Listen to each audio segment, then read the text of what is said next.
This week on Art of the Air features guest relations and gift shop manager with Elkhart's Midwest Museum of American Art, Michelle Enfield. Next, actor Matthew Williams appearing as Seymour in the Toll Theater production of A Little Shop of Horrors, running October 24th through November 1st. Our spotlights on the 2025 Interwoven Expressions Market at Sandridge Country Club on November 8th. Express yourself through art and show the world your heart. Express yourself through art and show the world your heart. You're in the know with Esther and Larry. Art on the air today. Stay in the know with Larry and Esther. Art on the air our way. Express yourself through art and show the world your heart. Express yourself through art and show the world your heart. Welcome. You're listening to Art on the Air on Lakeshore Public Media, 89.1 FM, WVLP 103.1 FM, our weekly program covering the arts and arts events throughout Northwest Indiana and beyond. I'm Larry Breckner of New Perspectives Photography, right alongside here with Esther Golden of The Nest in Michigan City. Aloha, everyone. We're your hosts for Art on the Air. Art on the Air is heard every Sunday at 7 p.m. on Lakeshore Public Media, 89.1 FM, also streaming live at lakeshorepublicmedia.org, and is available on Lakeshore Public Media's website as a podcast. Also heard on Friday at 11 a.m. and Monday at 5 p.m. on WVLP 103.1 FM, streaming live at wvlp.org. Our spotlight interviews are also heard Wednesdays on Lakeshore Public Media. Information about Art on the Air is available at our website, breck.com/AOTA. That includes a complete show archive, spotlight interviews, plus our show is available on multiple podcast platforms, including NPR One. Please like us on Facebook, Art on the Air, WVLP, for information about upcoming shows and interviews.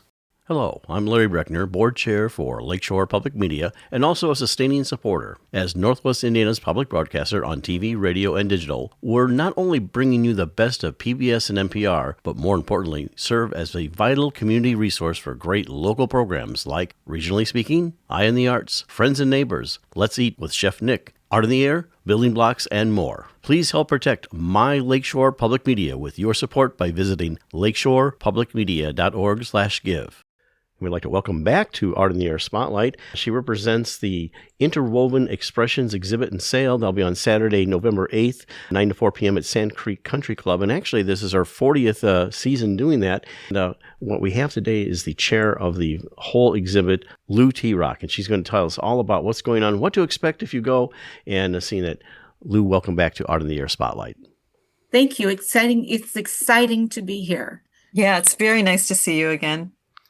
So tell us what we can expect if we come to see the event. I know I popped in last year just to see what it was after our interview. But tell us what people can expect when they show up to it. Interwoven is anything created with fiber. It's a juried show. We have artists coming from, it can be from any state that borders like Michigan. I have artists coming down from Grand Rapids, from Kalamazoo, from Three Rivers, Michigan, from Chicago, from Evanston, from Lafayette, Indiana. These are all people working with fiber. Anything that is presented at Interwoven is an original creation, and it incorporates fiber.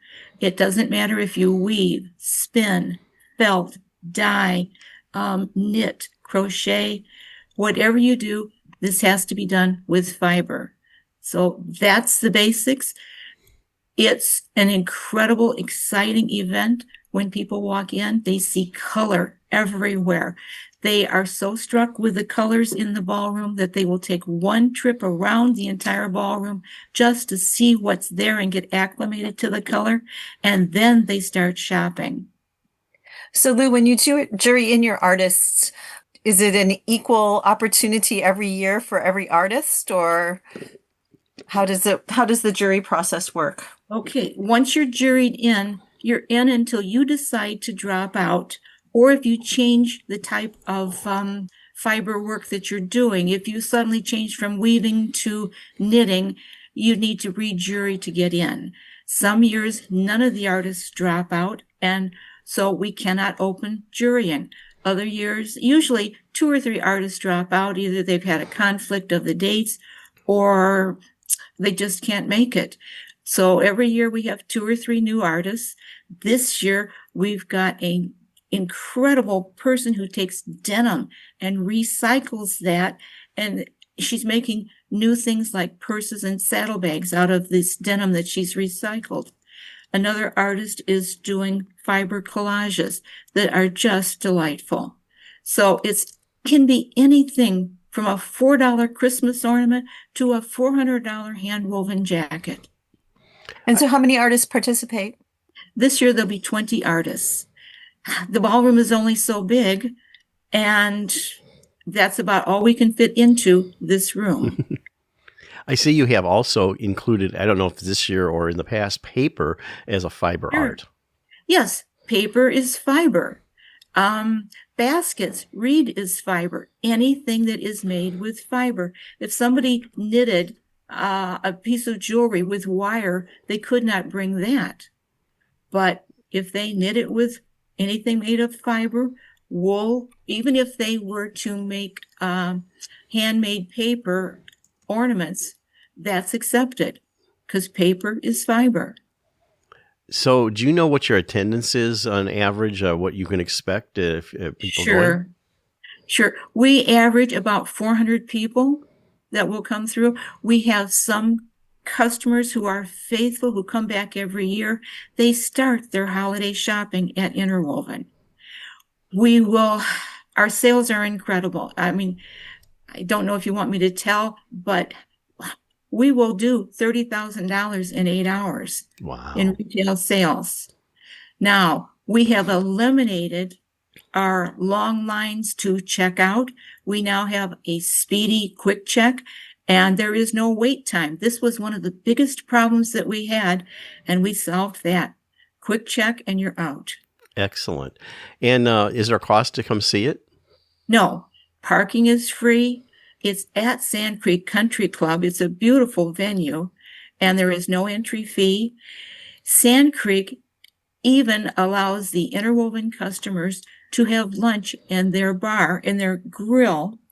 It's not free, of course, but I mean, where else can you go and shop, have a nice day, and then have lunch with a glass of wine? And then if you realize you forgot something, go back and shop some more. We'd love to have you buy some more things. How long have you been sharing this? Oh, 30 years. Wow. So the 40 years, you've been in there for almost the majority of the 40 years that you've been doing this. Right. We have a couple of people, one for sure from Chesterton, who is, she was in from the very beginning, and she's still with us.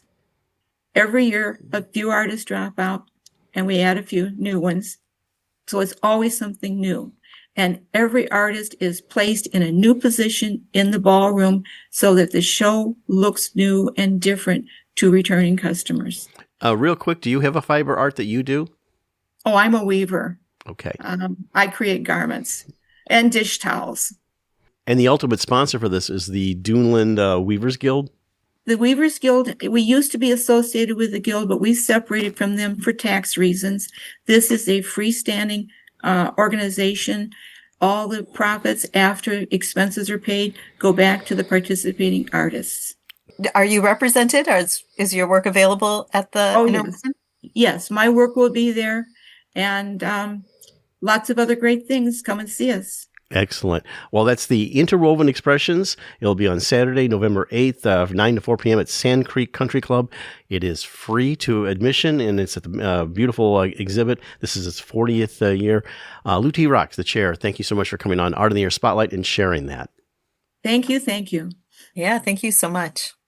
Art on the Air Spotlight and the complete 1-hour program on Sunday is brought to you by Ember Forge Consulting, thoughtful marketing and digital learning built to express your purpose and grow your reach. Learn more at emberforgeconsulting.com/grow.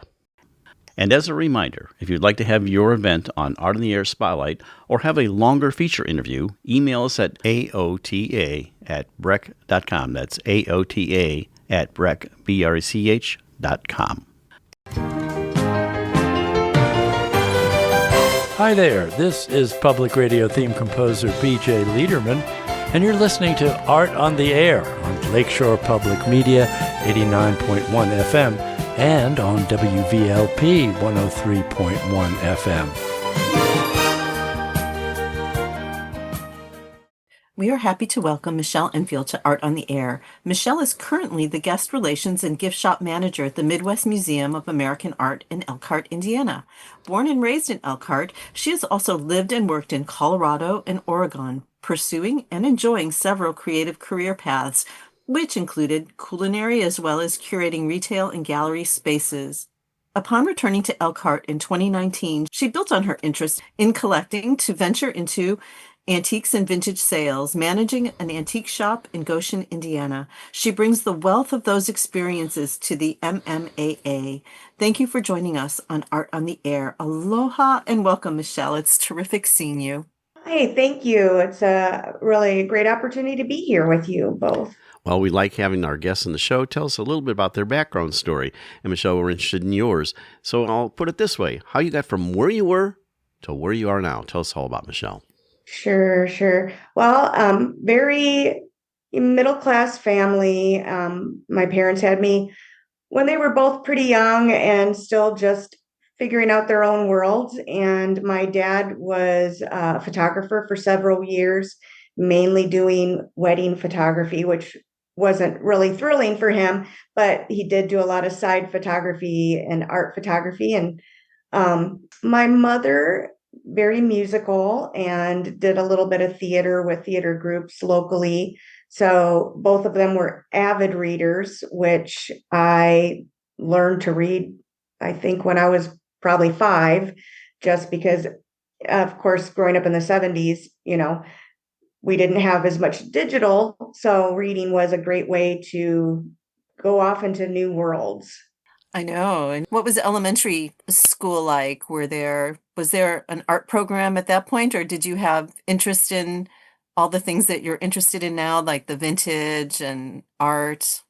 Sure. Well, because my parents were so young, they divorced when I was a small child.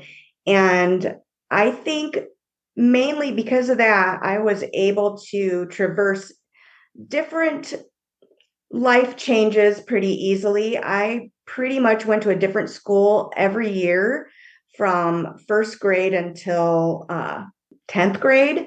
So I learned to adapt with people and, different educational styles that from different teachers around the area.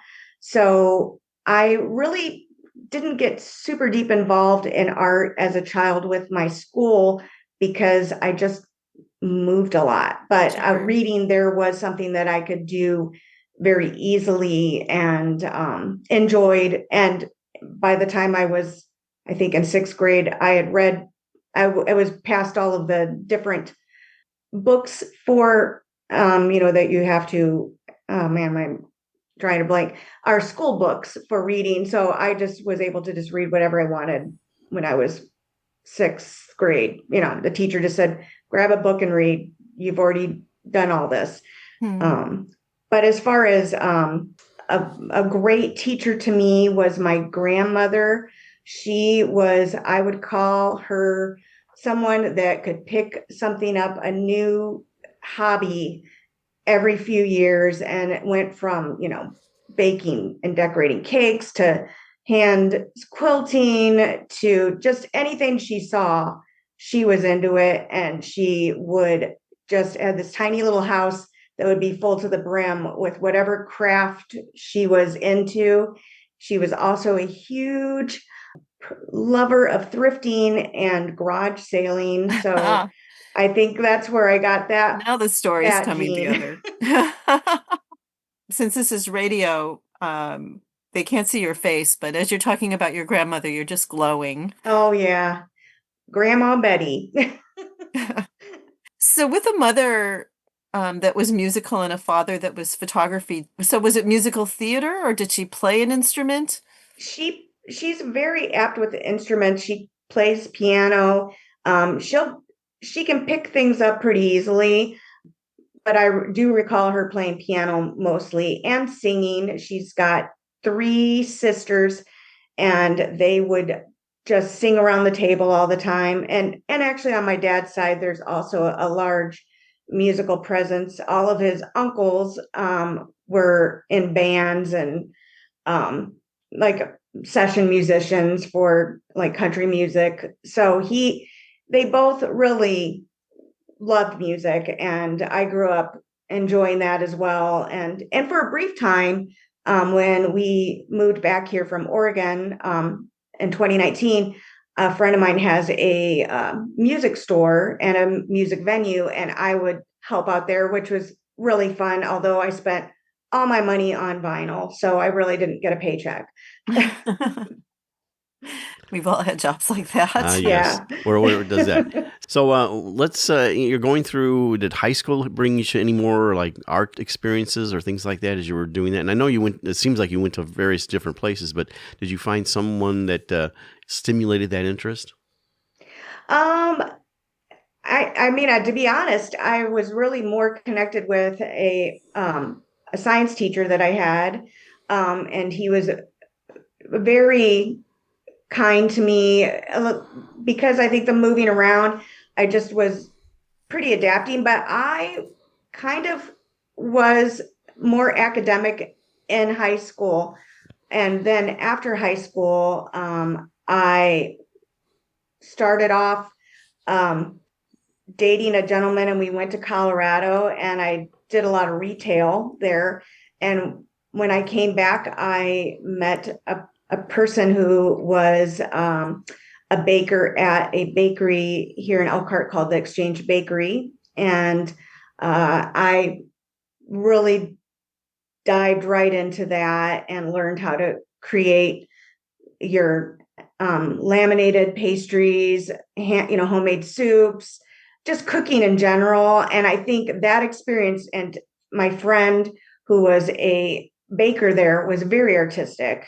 And I just started seeing how everything related in an art way, by cooking, music, artwork. He just lived a very bohemian art lifestyle, which I really was impressed with, and kind of felt like I was already on that same path. I moved a lot as a child, and then as an adult, in my 20s, I was definitely not ready to settle down. So I think that probably my 20s is when I really started enjoying the art as looking at it through that perspective where everything can feel like art. Anything you do, if you do it with purpose and love, can feel like art. So did you practice any art? Did you pick up anything to do to actually do that? I would say for me personally, I love curating spaces. I love collage and mixed media, but I haven't really thought about it as me being an artist. I do at this point collect so much that I've kind of think that my whole space is a canvas that I just curate. So I will collect anything that catches my eye and make it look interesting together. Sure. Just walk into the museum and just that first look, it's so gorgeous, and that's you. Oh, thank you, together. Esther. Yeah, the parallel I would make is in theaters, being a producer, you're not actually performing, directing, or doing as much of the creative, though producing is a creative art in itself, but you're creating the environment in which a show is produced. So it's probably similar to curating. Yeah, I would say so. I had a wonderful opportunity living here in Elkhart to work with an interior designer. And then when I moved to Oregon, I also worked for a lady who ran a gallery and was an interior designer. And I ran her shop, and I was in charge of curating the spaces. And then that also made me connect with artists in a more personal way. And of course, the customers, and just seeing these collectors find somebody and how excited they were. So I just am a big fan of connecting artists with the public. Now, some people might think of Elkhart, and of course, Elkhart is very closely related to South Bend, as, why is there really much art going on? There's kind of a tendency to think like, Chicago and big cities and things like that. But actually, as I observed, is both those areas, South Bend and Elkhart, actually are pretty thriving arts communities. Can you speak to that? Oh, definitely. When one thing about leaving Portland, Oregon was that, it's such an amazing mixed art community. And coming back here, I for sure wanted to be involved with the Midwest Museum of American Art because I know that this is their 47th year with the Juried Regional.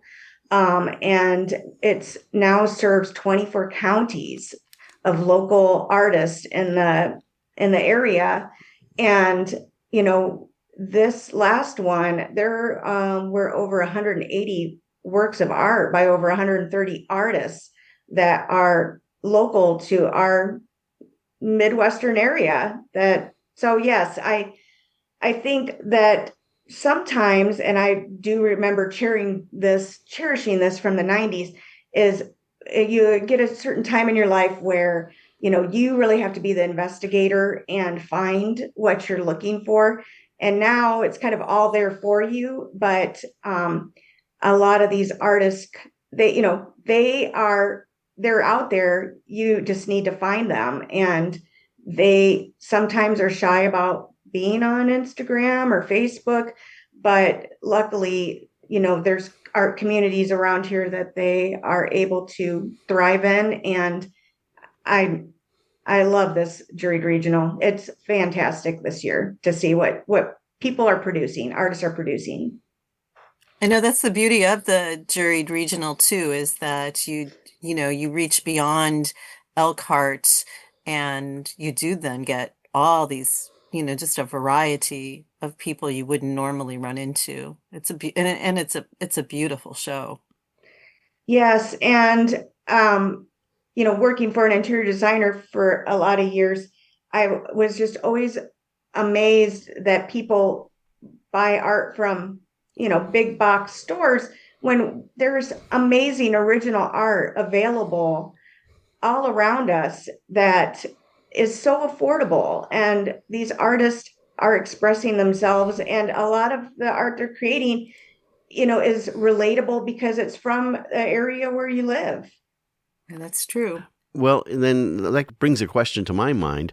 How can you connect people to that art? A lot of people don't go to necessarily art galleries. What's the challenge of maybe getting people, local artists, to be seen as opposed to buying something from a big box store, getting those arts in? I mean, some people don't come to galleries. So is there an outreach maybe that you could work on or something?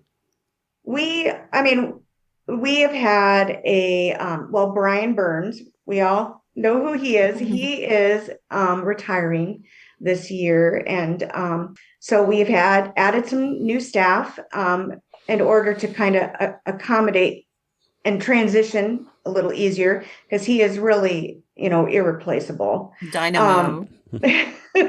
But we have a couple new younger curators.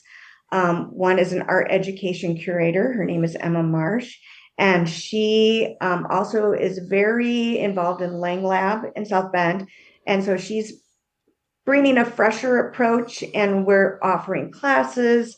Then more classes to come starting in spring, but every Wednesday she has a sketch club.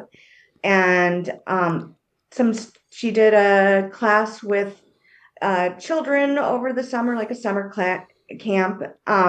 So also, social media is a great outlook, and we have Randy Roberts, who is our head curator, and he handles that very well, reaching more people than maybe would just pop in here.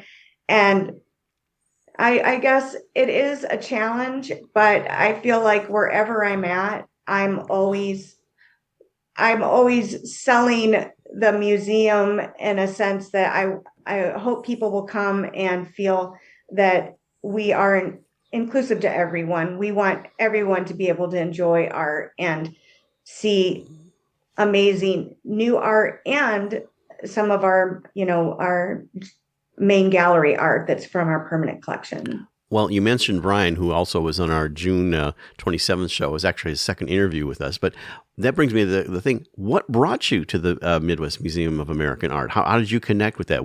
You're there, and we want to hear about that story, how you connected with them and became part of it. Sure.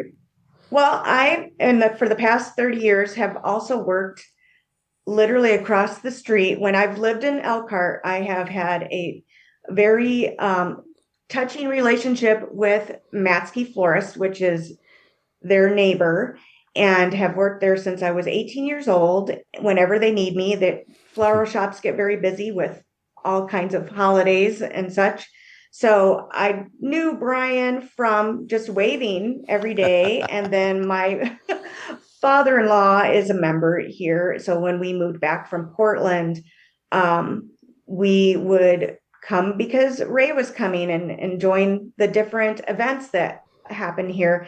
And Brian had at one point said, "Hey, would you and your husband like to volunteer for certain, events that are happening?" And we did, and it was so much fun. So whenever I had the opportunity, I would volunteer for either, bartending or just helping set chairs or the juried regional and, accepting art.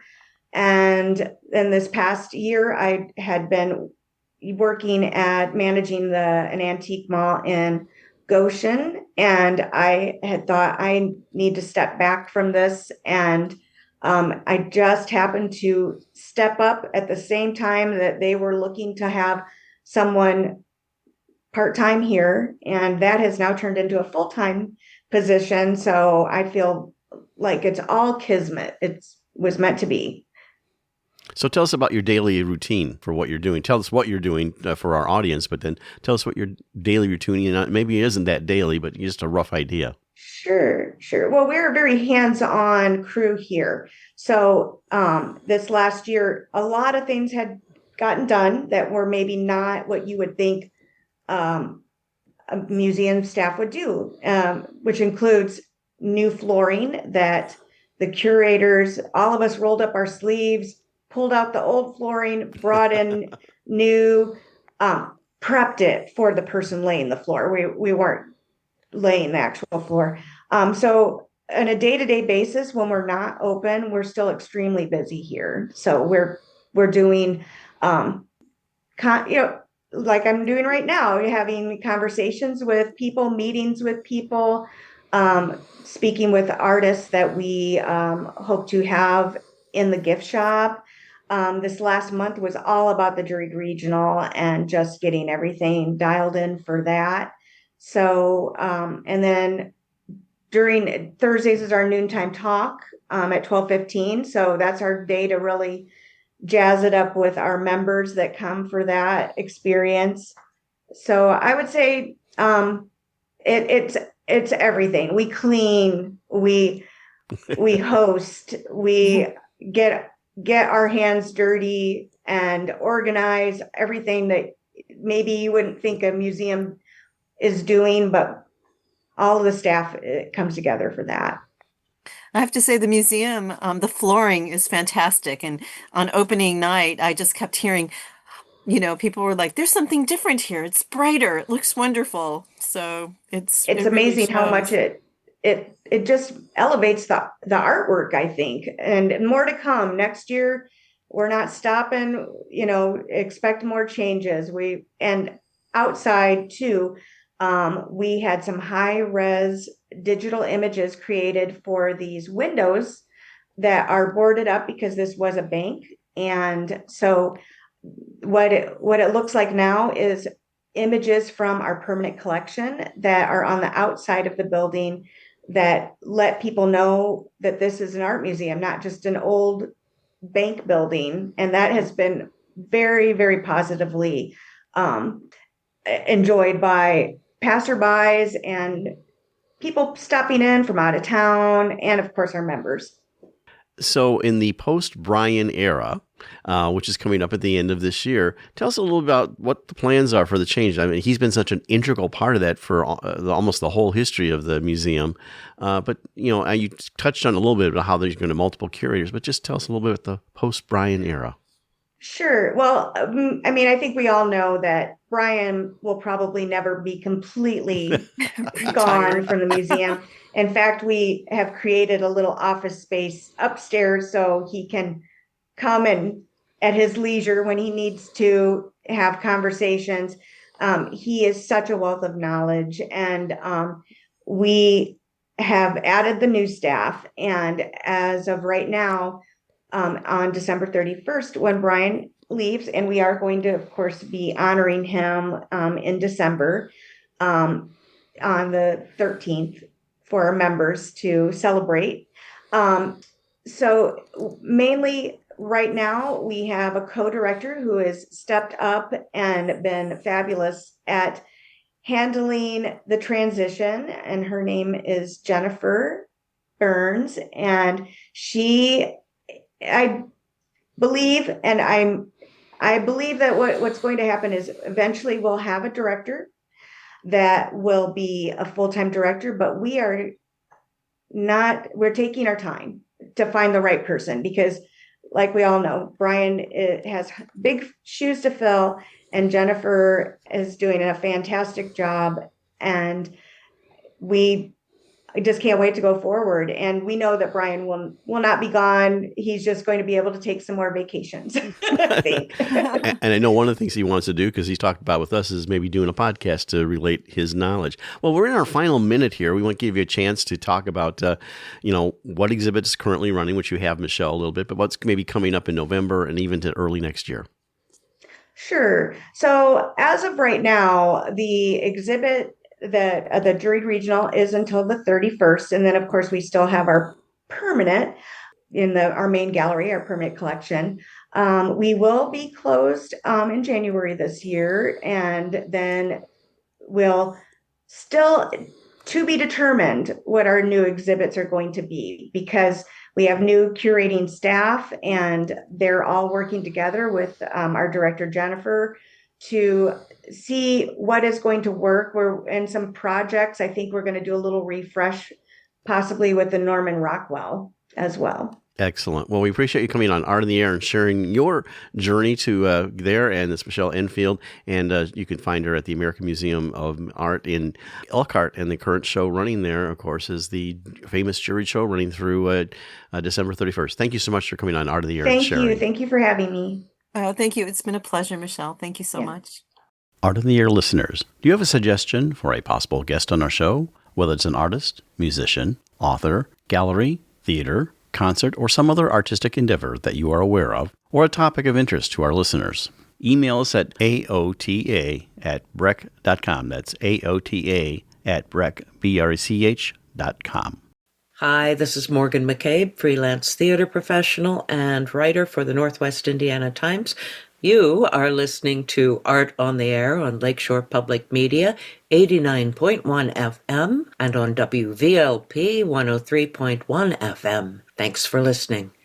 We would like to welcome Matthew Williams to Art on the Air. Matthew is a recent graduate from the University of Kentucky in chemical engineering. He moved to Chicago in May and has had several acting roles. He will be performing in Little Shop of Horrors at the Toll Theater as Seymour. Thank you for joining us on Art on the Air. Aloha and welcome, Matthew. Very nice meeting you. Nice to meet you all. Thank you. Well, Matthew, you always like to start out our interviews. We want to know the background of our guests, and so our audience does too. And I always tee it up by saying how you got from where you were to where you are now. So tell us all about Matthew. Yeah, great. So I'm Matthew Williams. I'm from Berea, Kentucky, originally, which is a very nice small town in Kentucky, sort of close to Lexington, if you're wanting to figure out the geography. And I got to say, my folks have always been pushing me, to go for any of these opportunities that I've wanted. So as was just mentioned, I am the first in my family to attend college and graduate with a college degree. So I was always very proud of that. But once I got done with that degree and started working as an engineer, something that always came to mind to me was, I want to be performing again, because all through high school, It actually happenstance. I picked up theater one day. We had to take an elective for our extracurricular classes at high school. We had to do at least one. So I signed up for intro to theater, competing against choir and band, and it just sort of took off from there. I loved that class. I have to thank, of course, my director and all the phenomenal folks that I got to work with through there. Took a break during college, but the theater bug never left. So I ended up getting done with my degree, moved for my first job, and found a couple of community theaters in the area of Murray, Kentucky. So out west.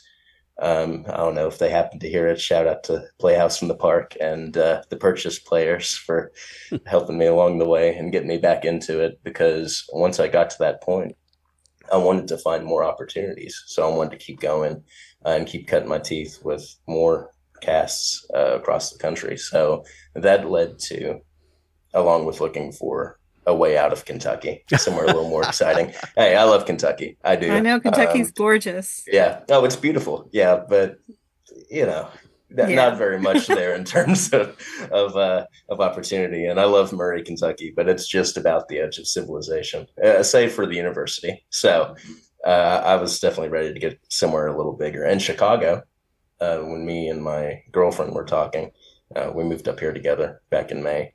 But we were wanting to look for somewhere that had opportunities for both of us. And Chicago always stuck out. So I do still work as an engineer up this way during the day. But in the evenings, I've managed to keep working with other casts. And that includes Toll Theater, which I'm with now.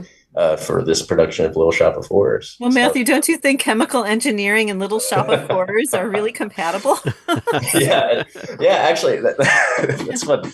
I do.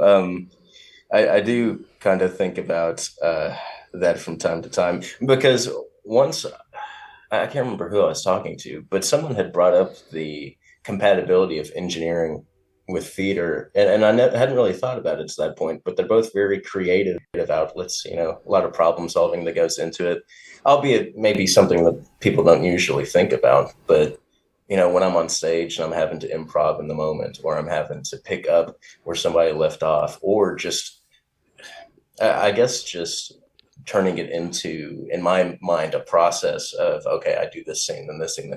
There's a lot of thinking to theater that maybe people don't naturally come to their own conclusion about. So completely. So I'm still very interested in childhood. So your family, were they musicians? Were they singers? I mean, you said they were very supportive. But is there like a familial art background or? Well, I don't think any of the people in my family would call themselves singers or musicians. Certainly not, and I don't think they'd be mad at me for saying that. But I wouldn't even say art was in the house very much. It was just, I think when I was a kid, I naturally was drawn towards music. So I always enjoyed, my father played trombone once upon a time. My aunt played the flute. My uncle played the trumpet. So you had a lot of these musical elements, I think, throughout my life. And even though they wanted me to go to college and go and get that degree and do these things that I wanted to be able to do, I think they've always been supportive of that, which I'm very grateful for, because they didn't have to be, Right. They didn't have to be so naturally accepting towards it. But I think as long as it made me happy and I was pursuing what I needed to pursue, that was good for them. But as far as experience with music and things like that, no, there isn't a ton of singing or anything in the family. In fact, I feel comfortable saying that I'm maybe the first that really went down an arts related path with my interests. Excellent. Now you started really doing theater in high school. Did I catch that? And if so, did you have any, like some of your early productions that have an impact on you? Like for me, it was Carousel. That was the very first major show I worked on, and that was it. So was there a show that was like, wow, this is really something? You're whether it be acting or something. So tell us about that experience. I will. Yeah. Well, first, I guess just talking about, technically, I made my stage debut with How the Grinch Stole Christmas in third grade. So, if you want to get really down to the nitty gritty, but yeah, I guess just talking about childhood real quick, and then segueing into what you just asked.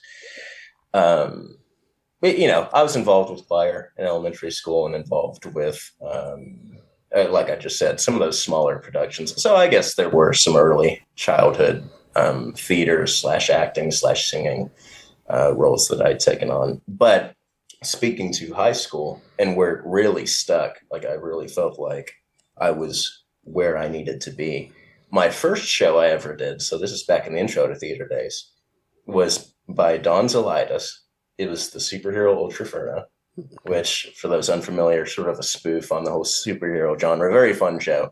But I think from there it just took off. I must have made an impression on my director, which again, I'm very thankful for, Susan Rebecca Cates, who was my high school theater director, if she happens to stumble upon this recording. Hi. But really the show that I think stuck it. So that was a lot of fun getting to be in Superhero Ultraferno. Addams Family, which all kinds of folks are familiar with. I was an ancestor in that, but I think that's the first time that I really felt the magic of it. That's where I felt like me on stage, was that show, and working alongside some people who've been doing it for years longer than I have. I always love every show that I do. I feel like someone teaches me something, Right. Whether it's somebody I'm acting alongside, a director I'm with, the people backstage. I think know it's like a family, so you get all these different families. Oh yeah, I was, which I'm again, I have nothing but high remarks to say for the people I did high school with, and did theater with in high school, because they meant everything to me, and they still do today. I still keep in touch with them. So chemical engineering and acting, is there a point at which you think that maybe acting could be a career? I mean, I'm sure any engineering job is a fairly decent paying job, even at an entry level, but is there a point at which you went, gee, maybe I can make it? And if so, I mean, Chicago is a great market because Chicago is a major theater city, but is there some thought in your mind saying, maybe this could be a career? Talking to engineering, like you just said, I'm working alongside, and I'm very grateful for the opportunities that I've gotten to have through that and the people I've gotten to meet. But like you're saying, as much as I enjoy engineering, there's nowhere that I feel like myself more, I think, than being on stage or being in environments like this. So to answer your question, if tomorrow, right, I could have everything that I needed to be able to do theater as a career, or even just acting in general, anything adjacent to theater. Yeah, I could absolutely see myself doing that. But, I'm not trying to rush myself or get too far into things. I know there's still a lot of growth that I have to do as a performer before I get to that point. But I would absolutely love to get to do this as a more full-time permanent. Well, and in theater, you now have to be kind of a triple threat. You don't have to do all three, but you have to sing, dance, act anymore. That wasn't always the case. But you have to bring all three. Now, I was curious about your girlfriend because you moved up here to Chicago. Is she involved in theater and performance? Or so we met. I did Putnam County Spelling Bee about a year ago now. About a year ago, I was Panch. For those who were curious, that was a very fun role. I loved getting to just have fun on stage with the contestants and everything. But she was the stage manager. Okay. And we got kind of close throughout the performance, sort of like you alluded to, it being a very familial thing. But that was a very close group, and I'm also grateful for those folks. But me and her continued talking throughout the show, and it just sort of naturally happened so to answer your question, she is not as active in theater as me, but she does have the little theater itch in her. So hopefully she'll be back involved sometime. I keep trying to get her to, but would she? I mean, you said she's playing the role of stage manager, but is she's looking in performance and doing that? So I have seen a picture of her in Clue Okay. as the butler. Yes. So I really do hope I get to see her on stage again sometime. But throughout my knowing her, yeah, I've only known her as backstage or working backstage. But again, yeah, if you know any productions of Clue in the area, I know someone who could reprise. Oh, there you go. Yeah. Yes. Feel free to reach out to me. You should have tried out for Audrey, huh? Yeah. Yeah. What the heck happened there? Yeah, she knew I was good. No. Well, that brings me to how you connected with the Toll Theater here in Northwest Indiana. Yes. So I am active on a couple of websites in terms of looking for auditions in the area. I had just wrapped up, or I was about to wrap up, The Drowsy Chaperone over at Schaumburg Summer Theater. So that was my last role. Prior to this, I got to play Underling. Very fun show. Another great group, and my first taste of Chicago theater and the pace of it, and how it differed from Kentucky. So come time to audition for Little Shop of Horrors, I had been active on Theater in Chicago, on League of Chicago Theaters, just looking for some audition postings, and I had seen Toll Theater. Okay, so I go and I do my initial audition, and then I'm grateful that they asked me to come back for callbacks. And I think as soon as I met Dion, who is the director of the show, and the rest of the team that was going to be involved, you could just tell that it was going to be a fun process, and it was going to be a director who was going to push me past maybe even what I thought the character was going to be when I had my first impressions of it, which I love. Someone who will show me things that I hadn't even thought about before when I'm going into a role, because I maybe even had this idea of what Seymour was going to be before I even started the process with him. And ever since then, I've really tried to lean into the camp more, because we want the show to be fun, right? It's not necessarily supposed to be a truly terrifying show. It's supposed to be a fun show. You're supposed to come and have a good time. And that's, I think, as an actor, something that I've had to do the most work on in this process so far, is leaning more into that rather than the more realistic side. You're listening to Art on the Air on Lakeshore Public Media 89.1 FM, on WVLP 103.1 FM. What type of research have you done? Have you looked at all sorts of different plays and movies on Little Shop of Horror? Yes. So of course the classic film Little Shop of Horrors, which I hadn't actually watched. That. Yes, Rick Moranis. Yeah, that was great. I think if you're wanting to, maybe people who are familiar with the show, I am doing the original cast album voice, so the sort of New Yorky and pseudo, that kind of area is where I'm wanting to place the accent. So I have been working on that, because I naturally do not sound like that.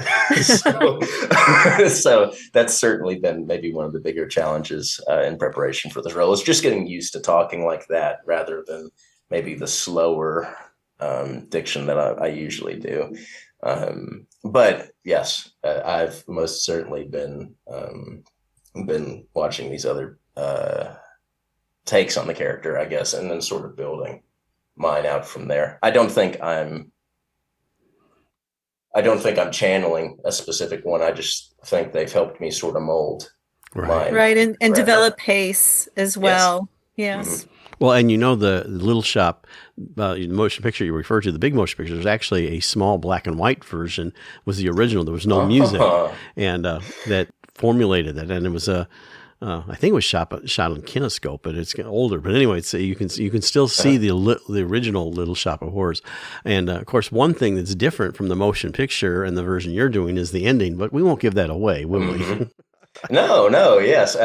I'd highly encourage everybody to come and see the ending of this show. Maybe watch, like you're saying, see the original, and then maybe come and see what's different in this one, because it's a very fun show. So working with the other cast members, you're in rehearsal now, correct? Or you've started rehearsal? So how's that process? How's the connection going? How are you with your Audrey and everything like that? Because there has to be sort of that awkward chemistry with her.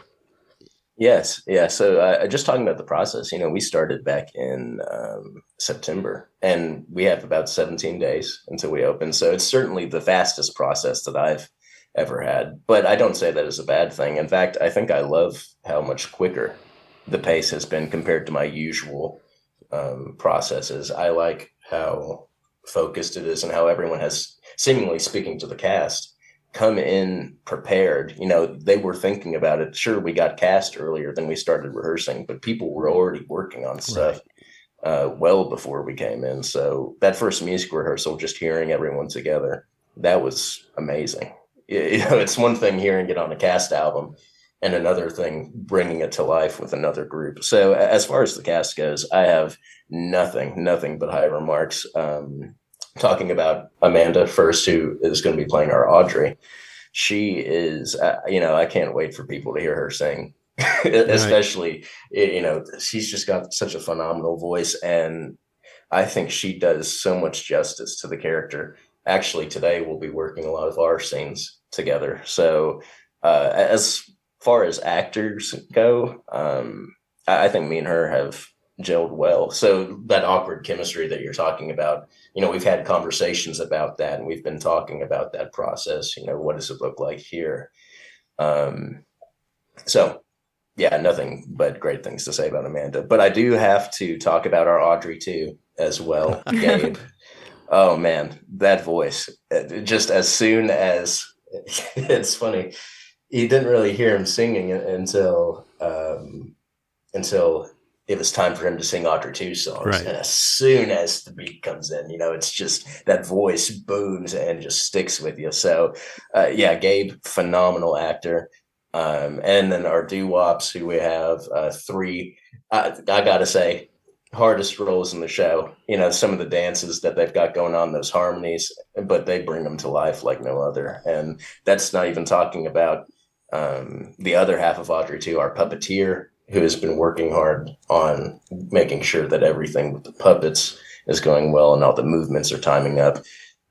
Sean, who plays Orrin, the dentist, and several other roles throughout the show, just bringing all of those characters to life. It's not one, right? You have to have different accents, different styles for all of them. So yeah, just a great group. I have only high things to say about them. TJ Bird, Mushnick, me and him have a great dance number together. And I'm not known to be the best dancer, but I'm putting it together. I'm getting there. Well, and Seymour could probably get away with not being a good dancer because the way the character is kind of awkward and a little stilted. You could probably, as far as your character, be that way. Tell us about a typical rehearsal. I mean, you said the rehearsal process is longer, and that's true of when you're starting to move into pro and semi-pro theater. But give us a typical rehearsal day. Typical rehearsal day. So we go in there. We really hit music first, so we got all that squared away, and then blocking. We hit blocking. So we'll hit a scene one time, and then we'll start working through it, right? Stumbling through. And Dion, great director, he pushes us, right? Sure, we're getting these movements down, and he understands that aspect of it. But he really urges you in a moment to say, okay, how is my character doing this movement? What's the purpose, right? How do I put motivation behind that? So we're already building that even this early into the process, making sure our movements have purpose and our characters are really showing in that.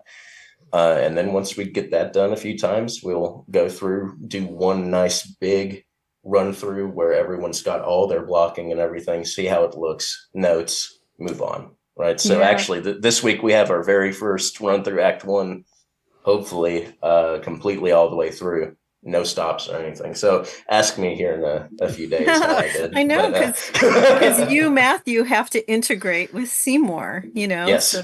Yeah.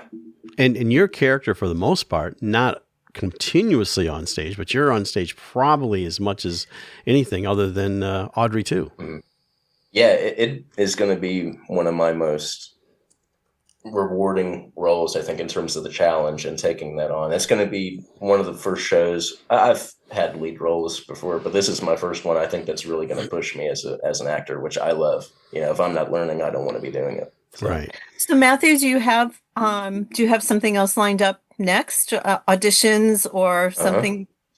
So actually, Toll Theater is doing White Christmas in December, and I'll be a member of that cast as well. I'll be playing Sheldrake for people familiar with the show. And after that, I'm kind of just looking at how to fill that first slot at the start of the year. So we're probably just about in our final minute here. I'll give you a chance to tell us a little bit about how they can get tickets, where they can see the show. I mean, people are familiar in Northwest Indiana with the Toll, but anyway, tell us a little bit about the show. Yes, Toll Theater, that's TOWLE Theater in Hammond, Indiana. If you go to their website, they'll have a buy ticket link for Little Shop of Horrors. You've got 2 weekends to choose from. You've got October 24th, 25th, and 31st at 7:30 p.m. And you've got October 26th and November 1st at 2 p.m. for matinees. That's all the shows that they have right now, but don't bank on it. We have kind of considered the option of using some other slots too, I think, with how tickets are selling. So if you want them, you got to go get them. Right, because it's a small theater. It's very intimate. You're very close in, and there's a toll. Matthew, thank you for much coming on the show. That's Matthew Williams. He'll be playing Seymour in Little Shop of Horrors. Again, it's at tolltheater.org. You can find it. You call their box office. October 24th through November 1st. It's a wonderful show with music and lyrics by Ashman and Menken, known for Beauty and the Beast and Little Mermaid and a whole bunch of them. Matthew, thank you so much for coming on Art in the Air and sharing your arts and music and theater journey. Yeah, thank you all for your time, and thank you to everyone who's listening. Thank you. Yeah, thank you. It's been a pleasure.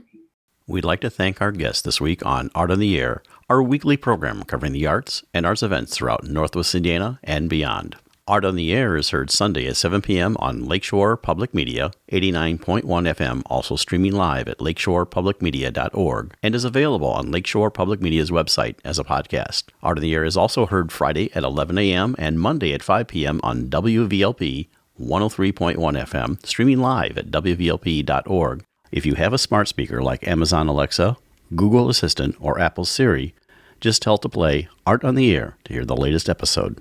Our Spotlight interviews are heard every Wednesday on Lakeshore Public Media. Thanks to Dee Dotson, Vice President of Radio Operations for Lakeshore Public Media, and to Greg Kovach, WVLP's Station Manager. Our theme music is by Billy Foster with a vocal by Renee Foster. We'd like to thank our current underwriters for Lakeshore Public Media, Ember Forge Consulting, thoughtful marketing and digital learning built to express your purpose and grow your reach. Learn more at emberforgeconsulting.com/grow.